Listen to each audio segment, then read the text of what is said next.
చూడండి, దేవుడు ఉన్నాడని భూమి మీద 100కి 99% మంది ప్రజలు ఒప్పుకుంటారు. కానీ ఉన్నాడని ఒప్పుకున్న వాళ్ళందరూ పరలోకానికి వెళ్తారా? క్రియలు చూపించాలి.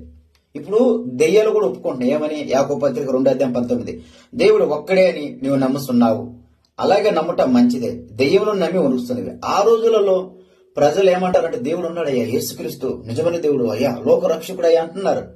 కానీ వాళ్ళు క్రియలు లేవు. ఎందుకు? ఏ క్రియలు లేవు? చూద్దాం రండి. యాకోబు పత్రిక 2:26.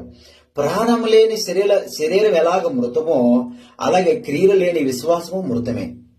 ప్రాణం లేని శరీరం మృతమే కదా, క్రియలు లేని విశ్వాసం కూడా మృతమే. ఏ క్రియలు? మంచి క్రియలు ఉండాలి. పాపపు క్రియలు నీలో పెట్టి కానీ నువ్వు పాప క్రియలు పెట్టి కానీ నువ్వు దేవుడు ఉన్నాడని ఒప్పుకున్నా సరే నీకు పరలోక రాజ్యం ఉండదు.